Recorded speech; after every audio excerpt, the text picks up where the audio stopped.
Welcome back to the Deep Dive, where we unpack foundational material to get you to the heart of the most critical insights. Today, we have an incredible set of reflections to work with, all centered on Psalm 125. And these sources were curated and provided by the You Need Faith in Jesus team, and they've given us a really exceptional lens to explore themes of, well, stability, divine protection, and perseverance. It's a text that has brought comfort for millennia, and our goal today is to really see how its message is just as relevant now with all the pressures of the modern world as it was for, say, an ancient pilgrim. Okay, so let's start there. The psalm is categorized as a song of degrees, or I think a better translation is a song of ascents. Why is that so important? It sounds a little obscure. It's everything. It's the entire picture, really. To get the emotional impact, you have to put yourself in their shoes, in the shoes of the original audience. Right. These songs, and it's a whole collection from Psalm 120 to 34, they're believed to have been sung by Jewish pilgrims traveling uphill. Uphill to Jerusalem for the big annual feasts. Exactly. Passover, Pentecost, Sukkot. And this wasn't, a casual Sunday drive. This was a tough journey, sometimes dangerous, taking multiple days. So they were literally ascending. Physically and spiritually, yes. They were moving toward the holy city. And you have to think about the sensory reality of that. Imagine after days, maybe even weeks, on these dusty roads, you finally crest a hill and there it is. Jerusalem, surrounded by these rugged, unmoving mountains. It just bursts into view. And that sight, that physical reality, it's their destination, it's their hope, it's their security, all made visible. Okay, so the language in the psalm about permanence, about something that cannot be removed, that wasn't just abstract poetry for them. Not at all. It was a physical, visual, immediate reality. They could see the mountains round about the city, and they were about to stand on Mount Zion itself. So that physical geography really made the imagery in Psalm 125 incredibly visceral. Absolutely. It's a song about a security so real, so tangible, you feel like you can reach out and touch it, like that ancient stone fortress right in front of you. And that's what our discussion is about today, moving past just reading the words to really extracting those key insights about the stability God offers to those who rely on him. All right, let's jump straight into the bedrock of that assurance then. It's right there in the very first verse. The King James Version puts it this way. They that trust in the Lord shall be as Mount Zion, which cannot be removed, but abideth forever. That's Psalm 125, verse 1. That opening line is so powerful. But I want to really dig into that first phrase, they that trust. What does that word trust actually mean in the original Hebrew? Because I feel like we use it pretty casually today. That is the essential starting point. Yeah. The Hebrew word is batash, and it means so much more than just, a simple belief or an intellectual agreement. Okay. Batash has this connotation of being reckless, or maybe a better way to say it is a kind of fully reckless reliance. Reckless reliance. I like that. It's the act of throwing your entire weight onto something with absolute confidence that it will hold you. It means to feel safe, to be confident, to lean on something completely without reservation. So it's not a cautious belief. It's an active, total surrender of your own efforts to hold yourself up. You're leaning everything on one fixed point. And that fixed point is the Lord.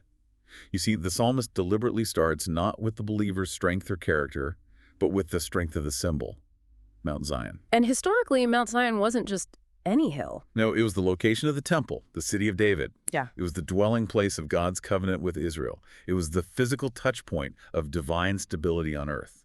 So when that pilgrim looked at Mount Zion, they weren't just seeing a geological feature. They were seeing the intersection of God's eternal promises and human history. Precisely.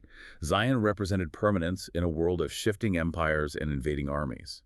And the crucial insight, which the You Need Faith in Jesus team really emphasizes in their materials, is that the stability promised to you doesn't come from your own grit or your goodness. It comes entirely from the eternal, unchanging object of your faith. You share in Zion's security because you're attached to an unchangeable God. Okay, I have to jump in here with the challenge that I know a lot of our listeners are thinking. If Mount Zion is the metaphor for something that cannot be removed, how do we deal with the historical reality? I mean, the city of Jerusalem was besieged, it was conquered, it was destroyed multiple times. The Babylonians, the Romans, the physical city was removed. That's an absolutely vital point, and it brings in the nuance we need. The answer is in the distinction between the physical, temporary Jerusalem and the spiritual, eternal Zion. Okay. The covenant promise attached to Zion was always deeper than just the stones and the mortar of the city walls. So the stability being promised isn't about making sure we never face physical setbacks or temporary disasters. It's securing something much deeper. Yes. The physical city was volatile. It was run by flawed human kings. It was subject to, geopolitics. But the spiritual promise, the promise of God dwelling with his people, that covenant commitment is what cannot be removed. So even when the city was in ruins, Even then, the promise of God's final and ultimate reign through Zion remained. The psalmist is saying that your spiritual standing is secured by the essence of God's covenant, which is eternal. It makes your foundation as permanent as that spiritual bedrock. that distinction really changes everything. It moves the metaphor from fragile stone to an unbreakable, eternal promise. It does. And this Old Testament truth only gets stronger when you connect it to its ultimate fulfillment in the New Testament, which is something the sources we have really encourage us to do. So where do we see that ultimate foundation being laid? Well, the prophetic connection is made crystal clear in the book of Isaiah. And the You Need Faith in Jesus team highlights this specific passage for its incredible foresight. It's Isaiah chapter 28, verse 6. Okay. It says, "Therefore thus saith the Lord God, Behold, I lay in Zion for a foundation, a stone, a tried stone, a precious cornerstone, a sure foundation. He that believeth shall not make haste." A tried stone, a precious cornerstone, a sure foundation. I mean, that language sounds like it was specifically designed to counter fear and uncertainty. It was. It emphasizes durability, absolute reliability. Isaiah gave this prophecy when Jerusalem was in a panic, facing massive political and military threats. They were scrambling, trying to make alliances with Egypt, with Assyria. They were looking everywhere but to God. So Isaiah comes in and says, stop panicking, stop looking for human He solutions. says God has already laid the only true tested foundation. And it wasn't a political treaty. It was a person. Absolutely. The universal interpretation is that this sure foundation is Jesus Christ himself. Yeah. He's the tested, proven, ultimate cornerstone that the entire spiritual house is built on. Our eternal security is based on that batash, that total reliance in him. And that's what makes our position with God as permanent as the spiritual reality of Mount Zion. When we say abideth forever, we're really talking about an eternal covenant secured by Christ. We are. I want to circle back to that last phrase in the Isaiah verse. He that believeth shall not make haste. What exactly is the implication there? Not making haste. It speaks directly to the internal state, the posture of the believer who's resting on this foundation. To make haste is to panic. It's to scramble, to react frantically to whatever's happening around you. So if you're not making haste, You're not running away in fear. You're not desperately trying to fix everything yourself. You're not being overwhelmed by the crisis of the moment. because the foundation is so solid, the building can stand firm, it allows you to stay calm and steadfast even when the world around you is shaking. It's the total opposite of a reactive, fear-driven life. It's rooted confidence. The foundation is fixed, so your internal posture can be fixed. You have the luxury of time, a perspective of patience, because the ultimate outcome is already secure. And that brings us right to the application for today. I mean, our listeners are navigating systems that seem designed for instability, markets that swing wildly, technology that changes overnight, a culture that demands you constantly reinvent yourself just to keep up. The modern person is perpetually unsettled. And that's exactly why this promise is so comforting. We live in a world defined by uncertainty. Think about it. Jobs are precarious. Health is fragile. Even relationships can feel temporary. We feel the ground moving under our feet almost every day. It's an age of information overload designed to create anxiety. The pressure is just relentless. It is. And the profound comfort of Psalm 125, verse 1, is the promise that while everything temporal, your job, your health, your circumstances might shift and even fall away, your spiritual security is unshakable. If you are trusting in the Lord with that batosh. Right. If you are, then you are founded on that tested cornerstone. Your spiritual standing is secured by the King of Zion, not by the, shifting headlines or market trends of our time. That is just a deep exhale of relief. It's the spiritual anchor point we're all looking for. And that leads directly to the actionable step. When you are facing those shifts, those moments of uncertainty or panic, you have to intentionally review Psalm 125, verse 1. You have to actively shift your focus from the shaking circumstances to the eternal God. So it's not just a mental head nod, it's an intentional recalibration. You pause the fear and you ask yourself, am I looking at the chaos of the moment, or am I reflecting on the stability that comes from trusting in the eternal God? Exactly. You pause and you remind yourself, My position, my security is like Mount Zion. I cannot be removed because the Lord cannot be removed. And that intentional reflection, it just reframes the chaos. It says the mountain doesn't move just because there's a strong wind, and my foundation is fixed in Christ. It really is the ultimate antidote to haste and fear. If the foundation is sure, we're safe, but if we're safe inside the city, we still need to know what protects us from the threats outside the city walls. And that leads us perfectly to the dynamic protection of the surrounding mountains in the very next verse. Moving to verse 2, there's this beautiful progression in the imagery. We go from the single stable point of Zion to the encompassing protection of the whole landscape. The King James Version reads, As the mountains are round about Jerusalem, so the Lord is round about his people from henceforth even forever. Psalm 125, verse 2. It's a magnificent transition, isn't it? It is. First, you establish internal stability, the permanence of Mount Zion. And now, you explore external security, a wall built not by human hands, but by divine geography. The focus shifts from the one central mountain to the protective embrace of the entire range. Exactly. And to really get the power of this, you have to understand the physical geography of Jerusalem that made this image so potent for those pilgrims. Right, because it wasn't just a random city on a plain. Not at all. Jerusalem's location is unique. It's on a rocky plateau, but the ancient city itself is actually nestled down in a sort of natural basin. Yeah. It's surrounded by higher ground on almost every side. You've got the Mount of Olives to the east. Mount Scopus to the north, the hills across the Hinnom Valley to the south and west. It's almost cupped by the landscape. So it wasn't built on the highest peak, but was actually protected by a ring of peaks around it. Precisely. And these are rugged, steep hills and deep ravines. Historically, this geography formed a phenomenal natural fortress. Any army trying to attack Jerusalem had to fight uphill, maneuver through difficult terrain. It made any assault incredibly costly. It's an immediate, all-encompassing defense. The very land itself was part of the city's protection. And the psalmist is saying that this physical defensive reality is the perfect picture of a spiritual one. The defense is complete. It's 360-degree protection. So God's presence literally encircles his people. It's not a distant promise that he might help. It's an immediate, pervasive defense. Exactly. Wherever you are, whatever direction the threat is coming from, north, south, east, or west, the Lord is round about you. You're completely enclosed within his protection. A security as vast and as real as those ancient mountains. But relying only on stone mountains, even rugged ones, can still feel a bit passive when you're thinking about spiritual warfare. And this is where it gets really interesting, because the source material from the You Need Faith in Jesus team notes that God's protection is often shown as something far more active than just passive stone. That's the intellectual leap we have to make, yes. Connecting that geographical reality to dynamic, divine power. The protection isn't just static.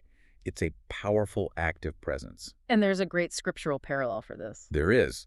We can draw a powerful connection to the prophet Zechariah, who was prophesying about the restored Jerusalem.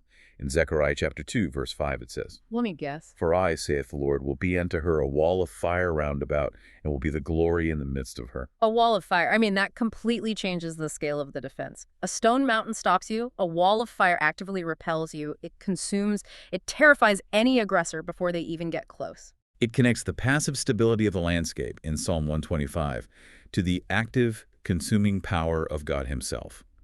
Stone mountains are durable, sure, but they can be scaled. A siege can wear them down. But a wall of fire. A wall of fire is conceptual, impenetrable. It's terrifying. It highlights that God's protection is dynamic, it's personal, it's active. He's not distant. He's actively, even aggressively, guarding us. And the scope of this protection is vital. The psalm adds that timeline. From henceforth, even forever. That eternal promise is the capstone. It confirms this isn't a temporary umbrella for a specific crisis that gets put away later. It will never end. From the moment you commit with Patach henceforth until eternity forever, you are completely encircled by his defense. It's covenantal, not circumstantial. It is. And it's so critical for you, for the believer, to grasp that your security status is fixed. And when we think about the modern experience, vulnerability is just. It's endemic. We feel attacked daily by economic instability, cyber threats, relational conflict, just that general spiritual opposition in the world. That feeling of being vulnerable, of being under siege, is precisely what this verse is for. The comforting reality is that God's permanent active presence is your ultimate shield. You're not just protected. You are completely surrounded 360 degrees by his security. You're in the spiritual basin, and the wall of fire is around you. And that just shifts the whole dynamic. So the actionable step here is about visualization and confident reorientation. It's about moving from feeling exposed to realizing you're sheltered inside an active fortress. So when you're feeling overwhelmed or pressured, whether it's a conflict at work, a health scare, whatever it is, You should pause and pray with confidence, using this exact metaphor.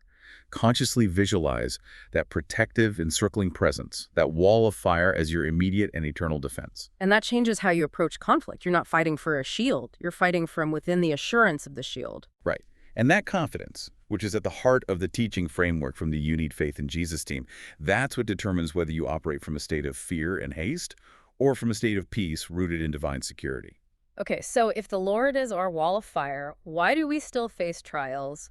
Why is injustice so common? Why do good people suffer? I mean, this is the core existential question, and verse 3 gives a brilliant and deeply merciful answer. It does. The King James Version reads, "For the rod of the wicked shall not rest upon the lot of the righteous, lest the righteous put forth their hands unto iniquity."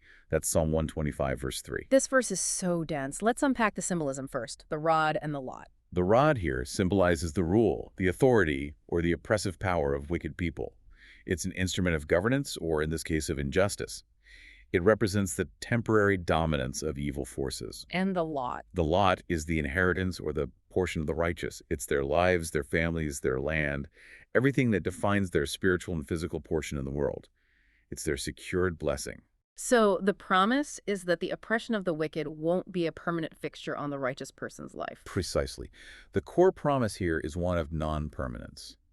God explicitly says he will not allow evil and oppression to establish a permanent, subtle rule over the lives of his followers. The rod may strike, injustice may happen. The wicked may have a temporary season of power. Yes, but it will not rest or remain indefinitely over your spiritual inheritance. God controls the clock. He limits the duration and the intensity. No matter how dark the oppression feels, there is always a predetermined endpoint set by God. And the reason why is just Yeah. incredibly compassionate, lest the righteous put forth their hands unto iniquity. This is the critical theological insight of the whole verse. It speaks volumes about God's mercy and his understanding of what happens to us under prolonged stress. It sounds incredibly personal. It suggests God is intimately aware of the psychological and spiritual toll of extended hardship. He literally knows our breaking point. That is exactly the implication. God understands human frailty. He knows that relentless, unending oppression eventually leads to despair, to hopelessness, to spiritual exhaustion. And that exhaustion is what tempts us to seek relief through sinful or compromised means. We put forth our hands unto iniquity. We look for shortcuts. We abandon that batash for our own frantic human effort because the upright path just seems too hard and too long. For example, someone facing prolonged financial injustice might be tempted to compromise their integrity to get some quick relief. Or someone facing intense persecution might be tempted to deny their faith for temporary safety. God, in his mercy, is protecting us not only from the trial itself, but specifically from the despair and compromise that the pressure might provoke. The goal of limiting the trial is to preserve our spiritual integrity. That gives us a completely different lens to view suffering through. It means if you are suffering, it is measured, it is purposeful, and it is actively being contained by the one who is round about you like a wall of fire. It means you are never forgotten or abandoned to an endless trial. Your suffering has boundaries set by divine compassion, and those boundaries are designed to prevent your spiritual failure. And this Old Testament principle of limiting the trial to preserve integrity, it's clarified so beautifully in the New Testament. It is. It provides a complete theological picture. The sources all point to 1 Corinthians chapter 10, verse 13, which is the perfect parallel. It gives us the full assurance of how this divine limitation works. Okay, what does it say? There have no temptation taken you, but such as is common to man. But God is faithful, who will not suffer you to be tempted above that ye are able, but will with the temptation also make a way to escape, that ye may be able to bear it. It's fascinating how perfectly that dovetails with the Old Testament. Psalm 125 says God limits the trials so we don't sin. 1 Corinthians says God provides an escape route so we can endure without compromising. It's the same principle of divine faithfulness at work. The first part reassures you that your struggles are common to man. You're not alone, not uniquely burdened. Yeah. But the second part is the key. God is the one setting the absolute boundary. He will not allow you to be tempted beyond your ability to maintain faith. And he actively creates a way to escape. But that escape is often misunderstood, isn't it? It's not always a helicopter pulling you out of the situation. That's a critical clarification. The way to escape is often the spiritual strength or the perspective or the resource you need to endure within the trial so that you may be able to bear it. So the escape is the ability to bear it. Yes.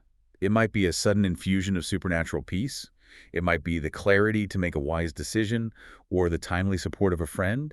It might just be the realization that this has a time limit. God ensures the pressure never seals off every path to faithfulness. Compromise is never inevitable. Okay, so let's unpack this for someone right now facing a prolonged injustice, a chronic illness, a difficulty that just feels like it will never end. How do we apply this? The first step is theological. You have to actively remember and affirm that God is in control of the intensity and the duration of that rod. It is not permanent, and it's not random. It is measured for a divine purpose, and that purpose is your preservation. That recognition alone changes the nature of your prayer. It moves from a desperate plea for extraction to a confident prayer for endurance. It does. And the actionable step is to shift your focus. Instead of just praying for the trial to end, ask God to preserve your faith and protect you specifically from the temptation to compromise, to keep your hands from iniquity. You hold on to the truth that God is using this, but he's also protecting your spiritual integrity through it. Exactly. And this focus on perseverance is something consistently promoted by the You Need Faith in Jesus team, because it transforms the trial from a test of pain tolerance into a confirmation of your spiritual reliance on God. It shifts the question from when will this end to how will God sustain me through this without me compromising? And that focus leads to genuine, lasting spiritual growth. So, having established stability, protection, and the merciful limitation of trials, the psalmist then transitions into an active response, a prayer. A covenant plea, yes. The pilgrim has walked through the threat and now asks for the blessing. The King James Version presents it as a prayer for divine favor. And that's verse 4. Do good, O Lord, unto those that be good, and to them that are upright in their hearts. It's such a natural response. After recognizing God's protection, you ask him to keep acting that way, to bless those who are genuinely his. But we have to define those terms, good and upright. Right, and we have to immediately avoid the trap of thinking this means sinless perfection. If that were the standard, nobody could pray this prayer. The foundation of Zion would be useless because no one could stand on it. So if it's not perfection, what is it? It's about heart orientation. It's about direction. The Hebrew word for upright is yashar. It literally means straight or right or level. It refers to those whose path, even if they stumble, is fundamentally aimed in a straight line towards God, towards righteousness. So it's about integrity of motivation. The goal is to walk the straight path, even if you sometimes veer off and need to be corrected. Exactly. These are the people whose hearts are genuinely turned towards God, who have trusted in him with that batosh for their salvation, and who sincerely want to live lives that please him as a response to that faith. So the prayer is basically asking God to act in line with his own character. He is good, so he is asked to show favor to those who are faithful. It's a call for the covenant rewards to be applied to the ones who are persevering. And that emphasis on reward for faithfulness brings us to the importance of persistence, of how hard it is to stay yashar, to stay on that straight path in a crooked world. And there's a New Testament connection here too. Absolutely. The source materials connect this prayer to the Apostle Paul's encouragement in Galatians chapter 6, verse 9. Which is, and let us not be weary in well-doing, right, for in due season we shall reap, if we faint not. If we faint not. That's the challenge, isn't it? Maintaining that effort when the rewards feel delayed or when the pressure of that wicked rod feels too heavy. The synthesis is powerful. Psalm 125 is a prayer for the reward, and Galatians 6 is the encouragement to keep doing the work that merits the reward. The prayer reassures you that your effort to stay yashar, to be upright in heart, is not in vain. So you're encouraged to look past the immediate setbacks and focus on the guaranteed harvest. You are. It demands what you might call faith in the face of the facts. The facts of today might scream injustice, but the truth of the covenant promises a harvest. And the upright heart keeps sowing goodness, regardless of the immediate weather. So what does this prayer prompt us to do today? How does this translate into action? There are two main applications, one for your community and one for yourself. First, it's a community action. This is an outward-focused prayer, It's a powerful reminder that we should be actively praying for God to bless our fellow believers, our church, our friends who are faithfully serving Him. We're called to intercede for their blessing and success. Yes, and the second step is internal. It's a point of self-reflection. You have to use this verse to do an honest internal audit. Is my heart truly yashar? Is it truly upright before God? Is my motivation to do good coming from a place of love and response to the security I already have in Christ, or is it an attempt to earn something? It's a constant course correction to keep us on that straight path. And without that upright orientation, that commitment to the yashar path, the stability we talked about is immediately at risk, which leads directly to the very solemn warning in the final verse. The contrast is stark and it's severe, but it's necessary. The psalm concludes with this critical contrast, a serious warning, followed immediately by the ultimate promise of peace. Yes, the King James Version reads, "As for such as turn aside into their crooked ways, the Lord shall lead them forth with the workers of iniquity, but peace shall be upon Israel." That's Psalm 125, verse 5. It's a very sobering end to a song that's otherwise so comforting. It really underscores that the security is for those who trust, not for those who merely claim to. Exactly. It's a necessary balance. The psalm can't promise security indiscriminately. The security belongs to those who maintain their posture of batash and walk that yashar path. This verse is for those who start on the path of faith, but then choose to deviate. Let's talk about that phrase, turn aside unto their crooked ways. What does that mean in contrast to the upright heart? This is the warning against backsliding, against apostasy, or maybe more commonly today, against a deep, prolonged, habitual compromise. If yashar is the straight path, the crooked ways are the sinful, self-serving paths that intentionally diverge from righteousness. These aren't just stumbles or mistakes. No, this is a willful, fundamental deviation. It's a choice of allegiance. They're choosing the way of the wicked over the stability of Zion. And the psalmist is tragically clear about the outcome. The Lord shall lead them forth with the workers of iniquity. So those who claim faith but live on the crooked path will share the same end as those who were openly evil all along. It underscores the importance of a genuine, persevering faith. A faith that truly saves is one that endures. The security of Mount Zion is not some magical charm against the consequences of willful rebellion. It's a security for those who remain in that covenant relationship. And this idea of departing from the truth after you've known it, it's taken very seriously in the New Testament. It is, because knowledge increases accountability. The sources from the UNFIJ in Jesus team emphasize this by connecting it to 2 Peter chapter 2, verse 21. And what does that say?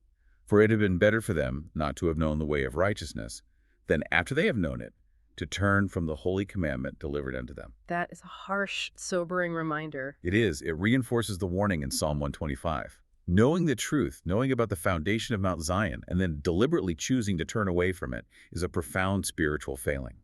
It reminds us that walking the path requires intentional maintenance of trust and uprightness. But the psalm doesn't end on that warning. No, it doesn't. It turns immediately to a magnificent, overarching promise that just swallows the warning in the light of God's ultimate commitment. But peace shall be upon Israel. That's the essential grace note that defines the whole psalm. It ends with a final, non-negotiable blessing for those who persevere in the straight way. And we absolutely cannot hear the simple English word peace there. We have to hear the full, rich weight of the Hebrew. We have to hear shalom. Absolutely. Yep. Shalom is so much richer than just the absence of conflict. It implies wholeness, security, flourishing, well-being, completeness. It's the comprehensive goodness that comes from a right, secure relationship with God. It's the culmination of everything in the psalm, synthesized into one word. The stability of Zion, the protection of the mountains, the faithfulness of God. The result of genuine batash and yashar is shalom. And for the Christian, this shalom is twofold. It's the peace we have right now through faith in Jesus Christ, the ultimate foundation. And it's a foretaste of the perfect eternal peace that's coming, especially when we look forward to Christ's return. That perfect security is the final destination of the pilgrim's journey. So, if we synthesize these two things, the warning against the crooked path and the promise of comprehensive shalom, what's the final actionable step for us to maintain the path in our day-to-day lives? It requires vigilance, a regular path check. The goal isn't legalism. It's about maintaining that inner yashar that leads to shalom. You have to use these verses as a diagnostic tool. You have to ask yourself Continually, am I relying solely on the foundation of Mount Zion, on faith in Jesus Christ, Or am I allowing my feet to turn aside toward crooked ways by seeking relief or comfort or gain through compromise? The check is one of orientation and reliance. Where is my weight leaning and where are my feet walking? Exactly. And that deep reflection is the necessary vigilance that keeps our security active and real. This whole framework, this focus on persevering faith, is designed to ensure that you don't just understand the psalm, but that you live in the reality of its promised security. That was an incredibly profound journey through Psalm 125. For everyone listening today, we've covered immense ground. Let's just briefly recap the core truths we've pulled from the text. We have. We move through 5 profound realities of divine security that should define the believer's life. First, trusting in the Lord with that full weight batash provides unshakable stability, making you as permanent as the spiritual bedrock of Mount Zion. Second, God provides encompassing protection, surrounding you like the mountains around Jerusalem, acting as a dynamic wall of fire. Third, God limits trial, ensuring the rod of the wicked doesn't rest permanently on you, all to mercifully preserve your faith. Fourth, the reward for perseverance is certain. That prayer for favor will be answered for those who are yashar, upright in heart. And finally, the ultimate goal is eternal shalom, that promise of wholeness, security, and integrated peace upon the community of faith. We've explored how the physical journey of those ancient pilgrims is a perfect metaphor for your spiritual life. We've identified specific actions you can take, reviewing these verses when your stability is threatened, visualizing that divine protection when you feel vulnerable, and maintaining an upright heart when you're tempted to compromise. This knowledge is meant to be lived. You now have the spiritual blueprint for your security. And that brings us to our final, provocative thought for you to carry forward. If the protective presence of the Lord is truly round about you, like the mountains surrounding Jerusalem, and if He actively limits the trials you face to ensure they do not crush your spiritual integrity, then what is the largest, most unnecessary assumption about your own immediate vulnerability that you must shed today, in this very moment, in order to truly live in the reality of His guaranteed shalom? Think about that. If the foundation is sure and the walls are fire, where is the space for genuine panic? The peace is already secured. Thank you for joining us for this incredibly detailed exploration of Psalm 125. We look forward to seeing you on the next deep dive.